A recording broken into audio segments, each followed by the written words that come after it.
고려대학교의 교수로 재직 중인 강성학입니다.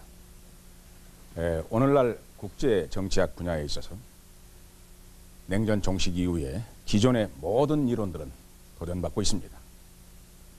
뿐만 아니라 소위 포스트 모더니즘이라고 하는 이 새로운 사조의 가차없는 공격은 기존의 모든 이론들을 사실상 해체하고 있습니다. 그럼에도 불구하고 그러한 강력한 도전과 또는 가차없는 해체에도 불구하고 그들은 만족할 만한 새로운 대안을 제시하지 못하고 있습니다. 그 결과 우리는 이론적인 어떤 혼란, 지성적인 분자와 또는 철학적인 그러한 분열 시대에 살고 있다 해도 과언이 아니겠습니다. 한 사람의 위대한 철학자나 이론가 또는 정치가에게로 우리가 끊임없이 돌아가고 또 의존함으로 해서 우리 각자의 지식의 지평을 넓히던 그런 시대는 사라져버렸습니다. 우리는 마치 지식의 백화점에 들어와 있는 것과 마찬가지로 수많은 유혹적인 새로운 지식들이 산더미처럼 쌓여 있습니다. 우리는 그 속에서 사실상 눈요기만으로도 벅찬 그러한 피상적 지식 상품의 가치 속에서, 다시 말해서 그런 지식 상품의 과잉 공급 속에서 살고 있다고 해도 과언이 아닐 것입니다. 그러나 새로운 지식이나 새로운 정보가 반드시 우리의 삶이나 또는 지혜가 될 수 있다고 할 수는 없을 것입니다. 우리는 수많은 새로운 지식 상품을 접할 때 만족감을 느끼기보다는 오히려 불안감을 느끼게 되는 것입니다. 그렇기 때문에 우리는 한 사람의 위대한 철학자나 또는 이론가, 정치가와 끊임없이 대화함으로 해서 보다 믿을 만한 그런 지혜를 얻을 수 있다고 생각합니다. 키신저는 바로 우리 시대에 그러한 인물이 될 수 있다고 생각합니다. 키신저는 1000페이지에 달하는 그의 외교라고 하는 명저에서 앞으로 우리가 국제 정치의 세계를 내다볼 수 있는 안목을 분명히 제시하고 있기 때문입니다. 키신저는 그의 명제를 이렇게 시작하고 있습니다. 마치 어떤 자연의 법칙에 따르는 것과 마찬가지로 모든 세계에는 전 국제체제를 자신의 가치에 따라서 형성하고 힘과 또는 의지, 지적인 능력, 이것을 가지고 새로운 질서를 추구하는 그러한 국가가 등장하는 것처럼 보인다, 이렇게 그는 시작합니다. 다시 말해서 모든 세계에는 세계의 질서를 형성해 나가는 그런 주도적인 국가가 있었다고 하는 것을 얘기하는 것입니다. 그가 여기서 말하는 국제체제라고 하는 것은 우리 모두가 다 알다시피 1648년에 30년간의 피비린내 나는 종교 전쟁을 끝난 이후에 만들어진 새로운 국제 질서에 붙여진 소위 웨스트팔리아 체제라는 이름을 가지고 있는 그런 국제 체제의 탄생을 말하는 것입니다. 이 국제 체제는 당시에 프랑스의 리셀리유가 중심이 돼서 만들어낸 국제 체제이며, 이것은 소위 국제 질서를 위해서 영토 국가를 중심으로 해서 힘의 균형에 입각한 그런 안정을 도모했던 그런 국제 질서라고 말할 수 있겠습니다. 18세기에 많은 철학자들이 소위 이 세력 균형에 관해서 또는 이 힘의 균형에 관해서 얘기했음에도 불구하고 그 당시에 유럽의 군주들은 자기 조상들이 늘 그랬던 것과 마찬가지로 자신들의 생존과 그리고 세력의 확대를 위해서 사실상 수많은 전쟁을 치루었습니다. 그런데 그 시기의 전쟁이라고 하는 것은 그들의 목적이 무엇이든 간에 그들이 전쟁에서 사용할 수 있는 그런 힘이 제한되어 있었기 때문에 우리가 제한 전쟁의 시대라고 부를 만큼 전쟁은 매우 소규모의 전쟁이었다고 말할 수 있겠습니다. 그러나 프랑스 혁명 이후에 나폴레온의 등장으로 해서 그 당시의 전쟁은 절대 전쟁의 성격을 갖게 됐습니다. 즉 무제한한 목적을 위해서 무제한한 수단을 사용하는 그러한 절대 전쟁의 시대가 되었던 것입니다. 그러나 바로 나폴레온은 유럽의 전통적인 힘의 균형의 질서를 무너뜨렸습니다. 따라서 나폴레온을 패배시킨 당시의 유럽의 보수주의 국가들은 새로운 국제를 창조하고자 했을 때 바로 밸런스 오브 파워로 돌아가기로 했던 것입니다. 그 당시에 특히 오스트리아의 메테르니히는 바로 이런 힘의 균형이라고 하는 이 기본적인 개념을 영국의 캐슬레의 외상과 함께 사실상 생활화했습니다. 이것을 내면화해서 힘의 균형을 구현하는 그러한 새로운 국제 질서의 균형을 맞춘 그런 질서의 구조를 탄생시켰던 것입니다. 그렇기 때문에 이때 탄생한 유럽의 소위 5대 강대국 체제, 이것을 때로는 우리가 유럽 협조 체제라고 부르는 것으로서 그 당시에 국제 질서의 안정을 가져오는 체제였다, 이렇게 보통 보는 것입니다. 그러나 메테르니히와 케슬레가 사라진 이후에 그의 후계자들은 메테르니히나 케슬레에 만한 그런 정치적인 수완이나 탁월성을 갖고 있지 못했습니다. 따라서 그들만큼 영도력을 가지고 있지 못했던, 안목을 가지고 있지 못했던 그런 후계의 정치 지도자들은 바로 이 힘의 균형 체제, 밸런스 오브 체제가 붕괴되도록 놓아두었던 것입니다. 바로 이러한 위험한 시기 속에서 그 힘의 균형 체제를 새로 등장시켜서 유럽에 있어서의 평화와 안정을 도모했었던 인물이 외교사에서 가장 찬란하게 빛나는 이름의 바로 비스마르크였습니다. 비스마르크는 독일을 통일할 때까지는 무력을 하나의 수단으로 생각해서 무력을 사용해서 독일을 통일시켰지만 1871년부터 독일을 통일한 이후에 독일 제국을 이룬 이후에는 국제적인 안정을 사실상 모색함으로 해서 이 힘의 균형 체제를 운영해 왔었던 그런 천재적인 인물이었다고 말할 수 있겠습니다. 그러나 역시 비스마르크 이후의 후계자들은 비스마르크와 다른 그런 정책을 추구했습니다. 비스마르크만한 그런 국제적인 안목과 감각을 갖고 있지 못했던 것입니다. 바로 비스마르크의 후계자들이 비스마르크가 그렇게도 중요하게 생각했었던 힘의 균형에 관해서 무관심하기 시작했고, 오히려 국가의 이익을, 힘의 균형을 깨트리는 한이 있더라도 국가의 이익을 추구하겠다라고 하는 당시의 독일의 정책에 의해서 우리가 세계 제1차 대전이라고 부르는 전쟁이 일어나게 되었던 것입니다. 그러나 헨리 키신저는 나폴레옹 전쟁을 끝맺는 1815년에 소위 비엔나 회의에서부터 세계 제1차 대전이 터진 1914년까지의 99년간의 그 시기라고 하는 것, 즉 한 세기라고 하는 것은 바로 힘의 균형 또는 세력 균형의 원리에 의해서 유럽이 안정을 이루었었던, 바로 정치 지도자들이 의도적으로 힘의 균형을 유지하려는 노력에 의해서 국제적인 안정을 이루었던, 따라서 평화가 있었던 그런 시기로서 이 당시의 정치 지도자들을 매우 높게 평가하는 것입니다. 그런데 세계 제1차 대전에 뒤늦게 미국이 참여했습니다. 그리고 미국의 참여의 덕택으로 해서 서방 국가들이 승리를 했던 것입니다. 그런데 1차 세계대전을 끝낸 이후에 새로운 국제 질서라고 하는 것은 미국의 우드로 윌슨 대통령과 바로 미국의 지도자들에 의해서 새로운 국제 질서가 탄생되게 되는 것입니다. 그런데 미국의 이 정치 지도자들은 과거에 메테르니히나 또는 비스마르크와는 다른 그러한 국제 질서관을 가지고 있었습니다. 그들은 새로운 질서를 만들 때에 힘의 균형에 입각해서라기보다는 힘을 하나로 모아서 침략자를 사실상 응징한다고 하는 집단 안전 보장 제도를 구현하는 소위 국제 연맹을 탄생시켰던 것입니다. 키신저가 봤을 때 바로 이 힘의 균형이라는 원칙을 버리고 집단 안전 보장이라고 하는 새로운 질서라고 하는 것은 유럽의 성격과 또는 유럽의 역사적인 교훈과는 전혀 다른 것으로서 새로운 것이면서도 동시에 그것은 잘못된 개념에서 출발했다고 생각하는 것입니다. 당시에 우드로 윌슨 대통령이 주도가 돼서 국제연맹을 만들었습니다. 그러나 미국인들은 자기의 대통령이 주도가 돼서 만들었던 그 국제연맹을 거부했었던 것입니다. 당시에 미국인들은 평화라고 하는 것은 유럽인들과는 달리 매우 정상적인 상태라고 생각했습니다.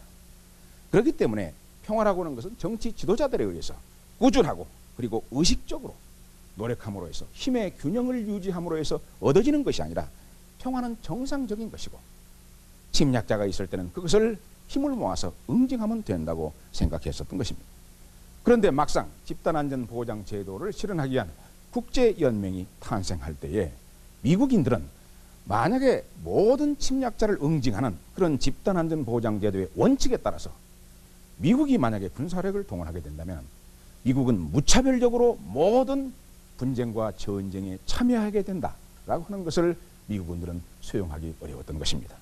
그렇기 때문에 미국인들은 이 무차별 개입의 가능성을 보여주는 국제연맹을 거부했습니다. 따라서 이 당시에 미국은 국제연맹을 거부했을 뿐만 아니라 유럽의 힘의 균형 체제, 즉 밸런스 오브 파워 체제 자체도 거부해버렸던 것입니다. 자기의 대통령이 제시한 새로운 국제 질서를 운영할 수 있는 그런 체제도 거부하고, 전통적으로 유럽의 안정을 지켜왔던 그런 세력 균형 체제도 거부했습니다. 그렇게 함으로써 이 두 가지를 모두 다 거부해버리고 미국은 자기들이 오랫동안 안전하게 살아왔다고 생각하는 그런 완전한 고립 상태로 돌아가게 되는 것입니다. 미국에 있어서의 오랜 전통적인 그런 고립주의로 사실상 돌아가 버렸던 것입니다. 그런데 우드로 윌슨 대통령의 이 윌슨주의라고 부르는 그의 이 평화를 위한 그 노력이라고 하는 것은, 비록 미국 국민들이 당시에 국제연맹에 참여하는 것은 거부했지만, 윌슨주의라고 하는 것은 바로 미국 외교 정책의 새로운 출발점이 되었다라고 해도 과언이 아닐 것입니다. 미국의 외교 정책의 가장 강력한 그리고 가장 지속적인 전통이라는 것은 바로 이런 윌슨주의에 입각하고 있다고 말할 수 있겠습니다. 즉 다시 말해서 미국인들은 국제정치라고 하는 것은 권력정치이고, 따라서 힘의 균형에 입각해서만 세계의 안정과 평화가 이루어질 수 있다라고 하는 이런 유럽적인 그런 생각을 늘 부인해오는 그런 전통을 갖고 있었던 것입니다. 그렇기 때문에 우드로 윌슨 대통령으로부터 지금의 클린턴 대통령에 이르기까지 미국의 대통령들은 또는 미국의 정치 지도자들은 미국의 외교 정책을 천명할 때에 또는 선언할 때 늘 도덕적인 포장을 합니다. 따라서 도덕적인 용어와 또는 국제법적인 용어를 통해서 그들은 늘 미국 외교 정책의 목적과 또는 추구하는 대상을 말하게 되는 것입니다. 그들은 이 권력 정치라든가 또는 세력 균형이라고 하는 것은 그것은 유럽적인 것이다. 이미 미국인들은 유럽을 떠날 때 그 모든 것을 버리고 떠났다고 생각하는 것입니다. 따라서 미국은 유럽과 달라야 된다라고 하는 이런 생각과 이런 전통, 이것으로 해서 그들은 바로 세력 균형이라고 하는 것은 유럽적인 것으로 늘 거부하면서 자기들의 외교 정책을 선언하고 또 표명할 때는 항상 도덕적인 그런 포장을 하는 그런 전통을 갖고 있는 것입니다. 바로 이 점에 있어서 키신저는 문제가 있다고 생각하는 것입니다. 키신저는 국제정치라는 는 것은 본질적으로 권력정치이며, 이 권력정치라는 것은 매우 자연스러운 현상이고 또 피할 수 없는 현상이라고 생각합니다. 왜냐하면 권력정치라는 것은 힘을 마음대로 휘두른다는 그러한 정치라고 키신저는 생각하지 않기 때문입니다. 이 권력정치의 본질이라고 하는 것은 어디에 있느냐? 키신저에 의할 것 같으면 그것은 자기 국가의 힘의 한계를 인정하고 그것을 수용하는 그 토대 위에 서 있는 것이 바로 권력정치의 출발점이라고 생각하게 됩니다. 즉 힘의 정치 또는 권력정치라고 하는 것은 바로 이 한계, 힘의 한계를 인식하는 그러한 바로 정치의 형태라고 생각하기 때문에 그렇습니다. 그래서 키신저는 늘 강조하는 것이 바로 통치술입니다. 즉 외교 정책을 수행하는 기술이라고 그는 생각합니다. 그렇기 때문에 이 외교 정책의 기술이라는 것은 첫째, 무엇보다도 국가 이익을 정확하게 파악하는 것이 필요하다고 생각합니다. 뿐만 아니라 자기 국가에서 동원될 수 있는, 가용할 수 있는 그러한 능력을 현실적으로 평가해야 된다고 생각합니다. 셋째로서는 자기 국가와 경쟁적인 입장에 있는 경제 국가들의 이익과 그들의 힘의 맥락 속에서 타국들과의 적절한 관계를 맺어가는 것, 이것이 바로 통치술의 가장 중요한 요소라고 헨리 키신저는 생각하는 것입니다. 만일 어떤 국가가 자기가 충분한 그런 자원이 있다면 아마 헤제모니를 추구할 것입니다.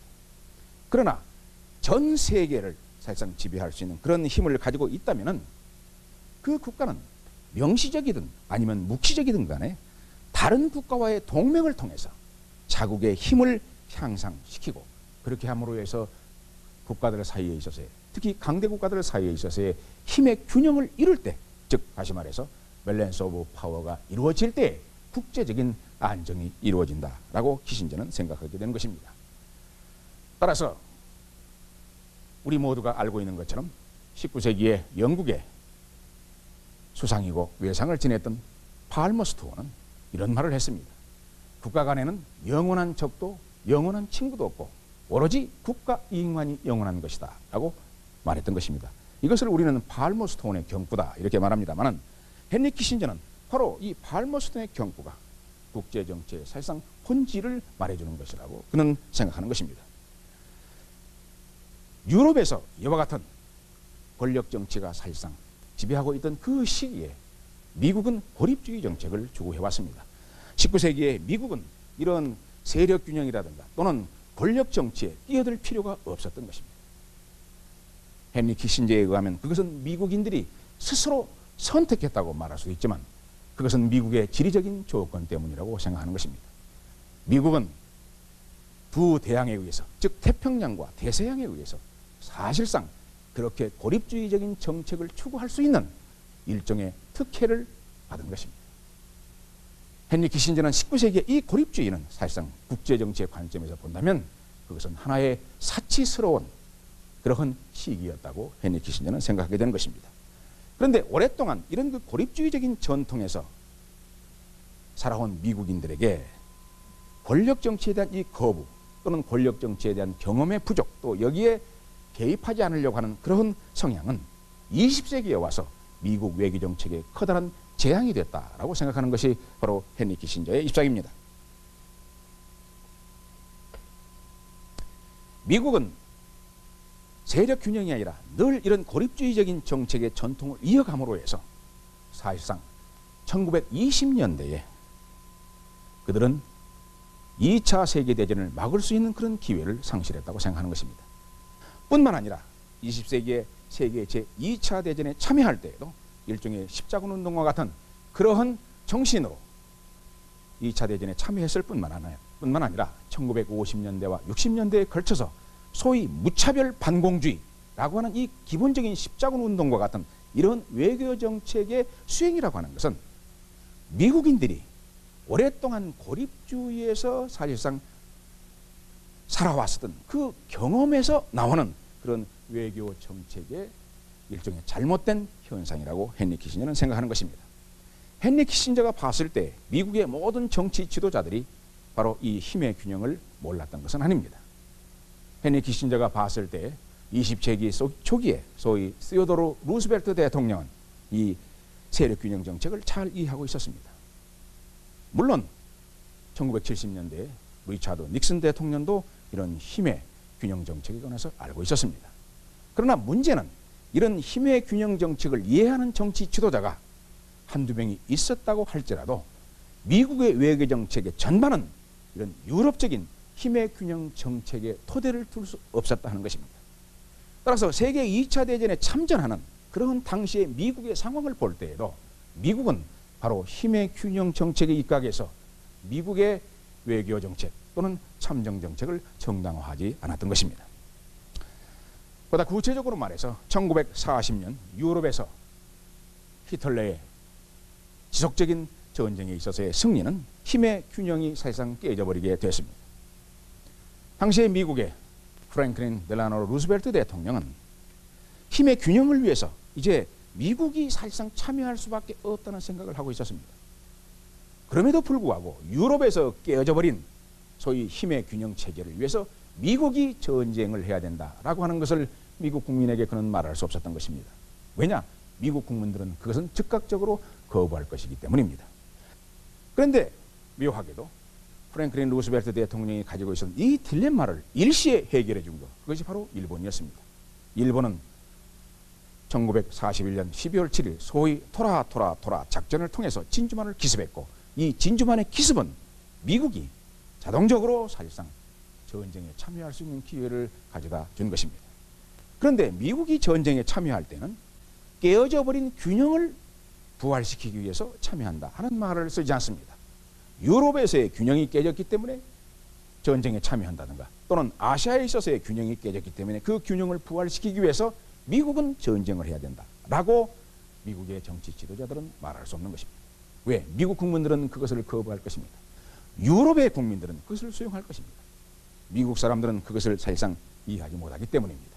그렇기 때문에 미국이 전쟁에 참여할 때는 힘의 균형이 깨지기 때문에 우리가 참여해야 된다라고 말하지 않고 늘 그들은 침략자를 응징하기 위해서 전쟁에 참여해야 된다라고 말해왔던 것입니다. 즉 다시 말해서 미국은 전쟁의 문제를 생각할 때에 법률적인 관점에서 생각합니다. 마치 사법적인 조치로 생각하는 것입니다.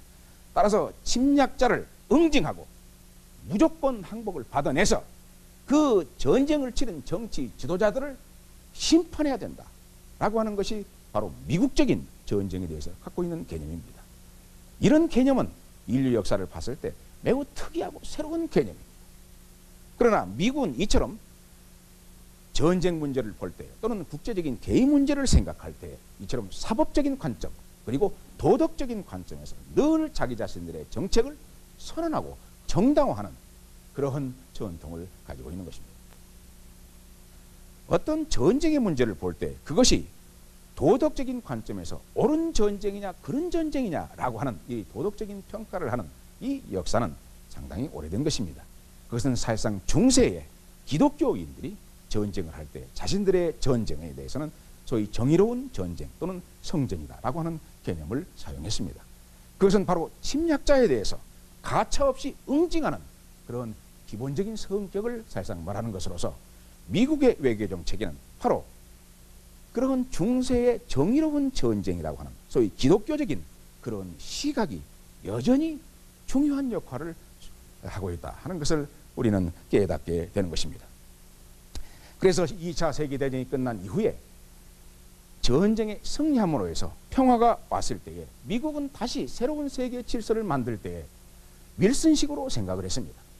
따라서 윌슨이 과거에 만들었었던 국제연맹을 보다 더 현실화시킨 소위 국제연합 즉 유엔을 만들었던 것입니다. 그런데 유엔은 안전보장이사회 소위 5대 강대 국가가 세계 경찰 역할을 하는 것으로 생각했습니다. 즉 다시 말해서 강대 국가들이 경찰 역할을 한다라고 하는 이 용어 자체를 본다면 역시 국제 간의 관계라든가 전쟁의 문제를 사법적인 관점에서 보고 있다라고 하는 것을 우리는 느끼게 되는 것입니다. 그러나 어쨌든 2차 세계대전 이후의 새로운 국제 질서를 안정되게 유지하기 위해서는 미국과 소련 사이의 긴밀한 협력 관계를 필요로 하는 것이었습니다. 그러나 소련은 미국식의 그러한 질서의 개념을 사실상 수용하지 않으려고 했습니다. 따라서 미국이 볼 때에는 바로 2차 세계대전 이후에 미국적인 세계 질서를 유지하기 위해서는 소련이 매우 충직한 그런 파트너의 역할을 해줘야만이 그 질서의 유지가 가능한 것인데 미국인이 봤을 때 소련은 당시에 이런 충직한 파트너라기보다는 미국과의 경쟁을 하려고 하는 잠재적인 그런 세력으로 인식하기 시작한 것입니다. 따라서 미국은 소위 대소봉쇄 정책을 선언하고 그것을 집행했던 것입니다.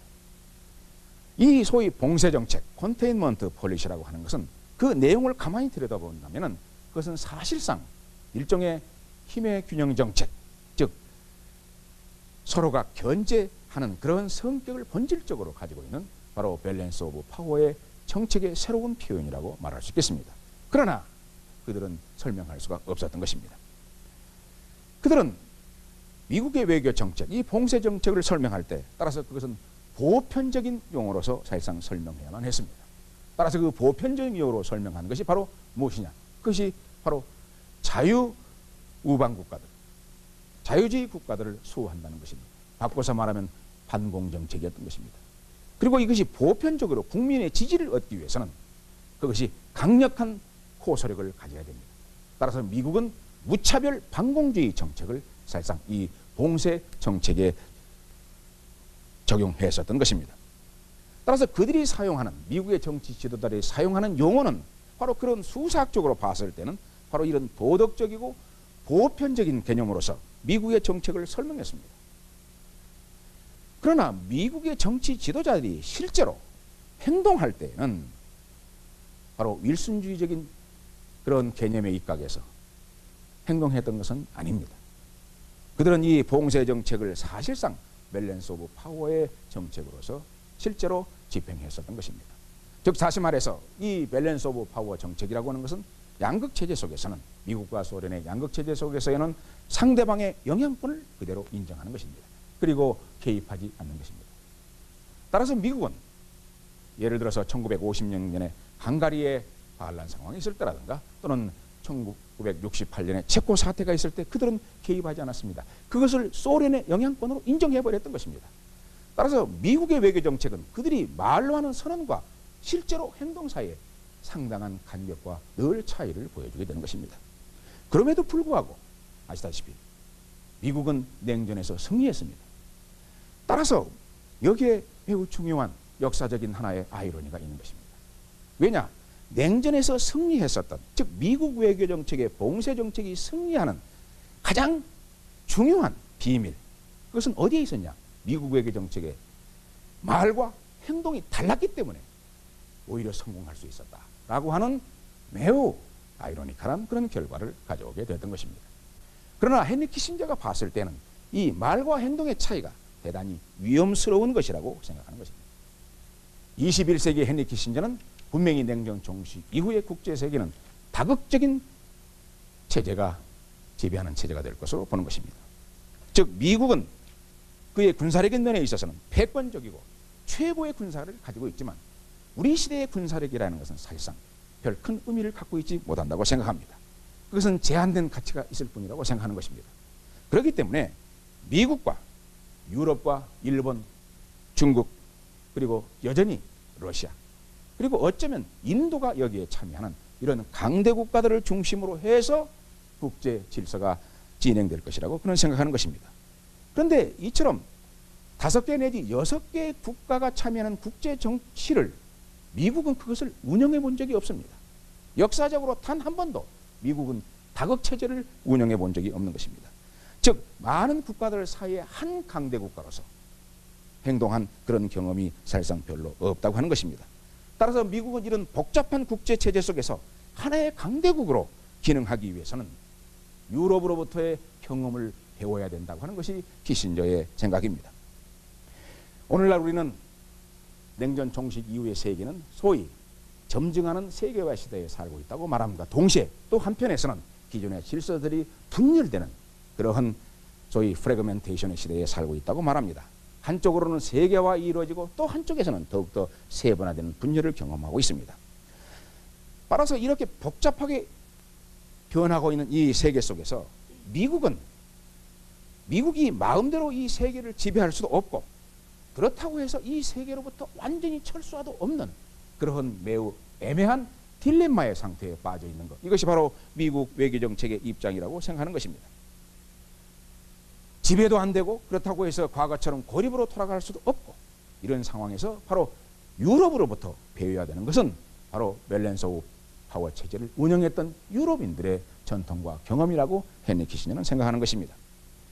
유럽인들이 국가를 중심으로 생각한다면 미국인들은 바로 개인의 관점에서 개인의 자유라든가 인권이라든가 또는 복제 관점에서 외교 정책을 보는 근본적인 차이를 가지고 있다고 말할 수 있겠습니다. 여러 가지 면에서 국제 정치의 본질적인 성격은 소위 유럽에서의 18세기와 19세기에 유럽이 경험했었던 그런 세계와 놀라울 정도로 유사할 것이다 라고 생각하는 것이 바로 헨리 키신저인 것입니다. 따라서 그는 국제 정치에 있어서의 어떤 새로운 면보다는 21세기에서 새로운 면보다는 늘 계속되어 왔었던 것, 지속적이었던 것, 이런 것을 더 중요하게 생각하고 앞으로의 세계도 바로 이런 점이 지배하게 될 것이다 라고 그는 보내는 것입니다.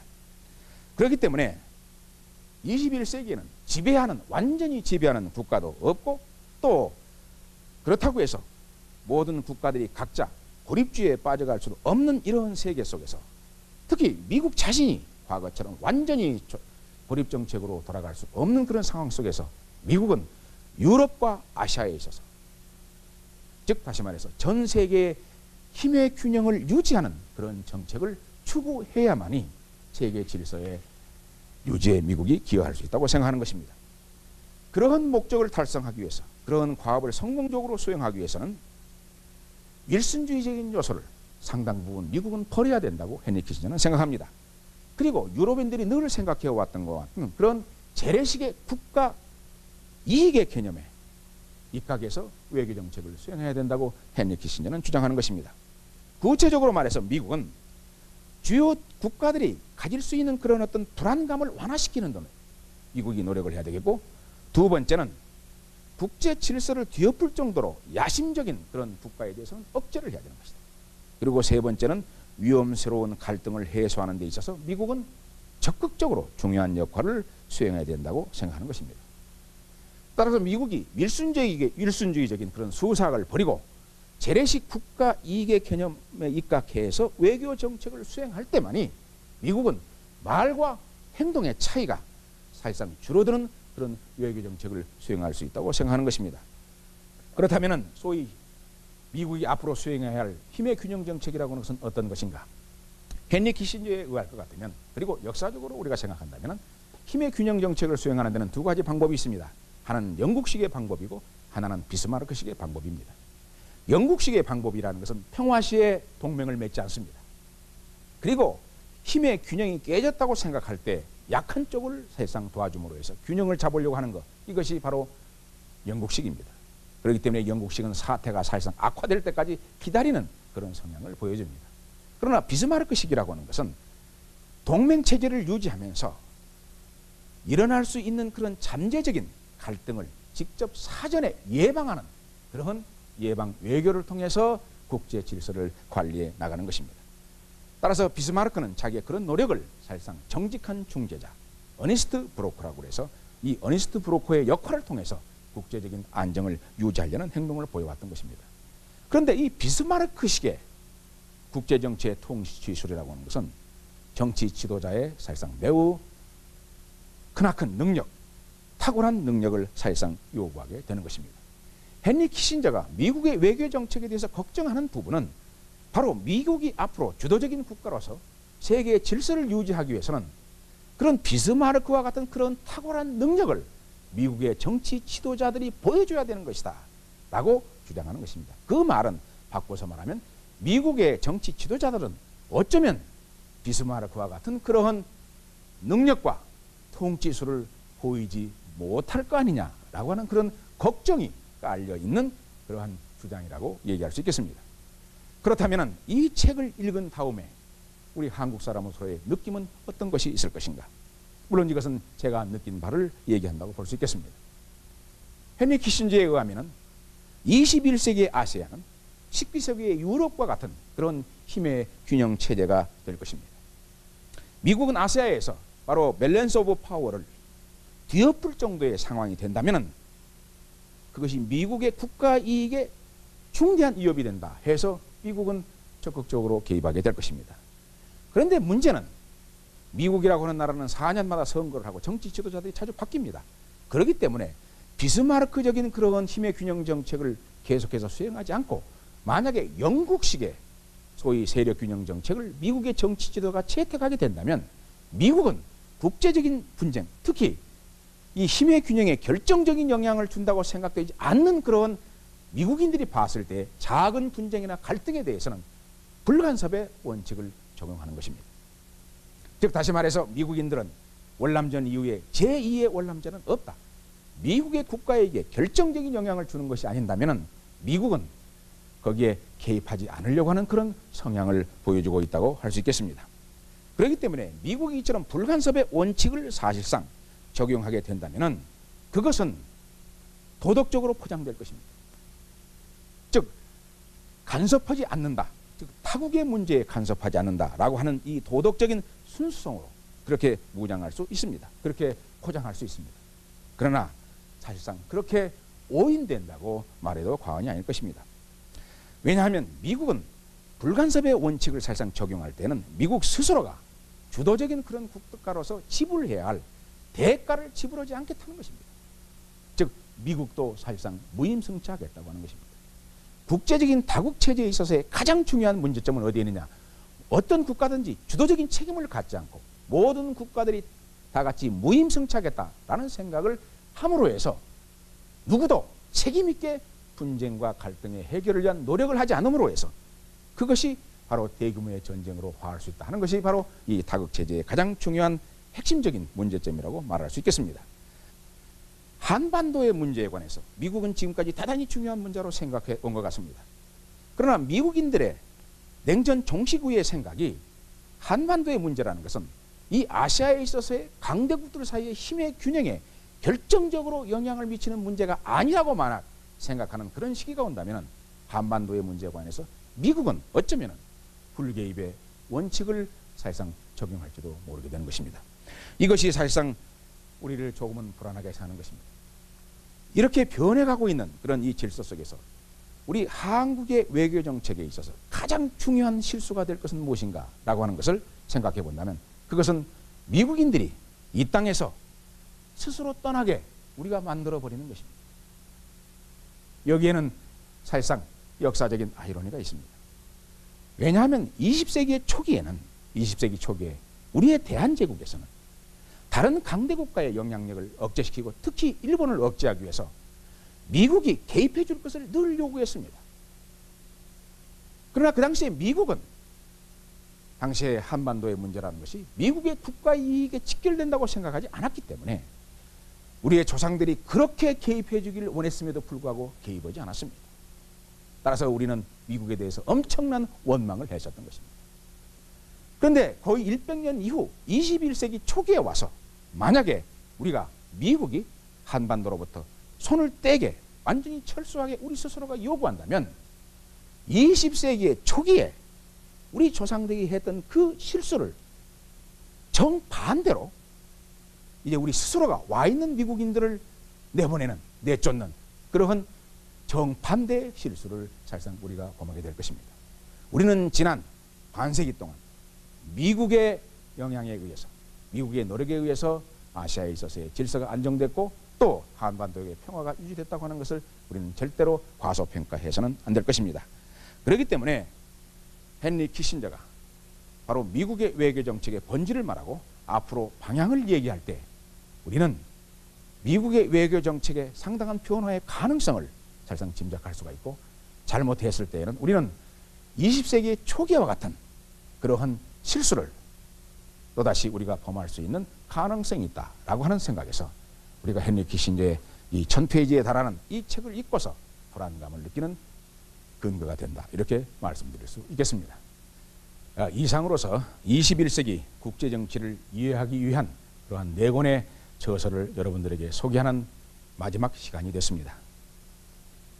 제가 소개한 이 4권의 저서가 21세기의 국제정치를 내다보고 우리 자신의 조국의 운명을 생각하는 데 있어서 좋은 자료가 되기를, 국제정치를 바라보는 그런 안목을 형성하는 데 좋은 자료가 되기를 기대하면서 저의 모든 강의를 이것으로서 마치겠습니다. 대단히 감사합니다. 안녕히 계십시오.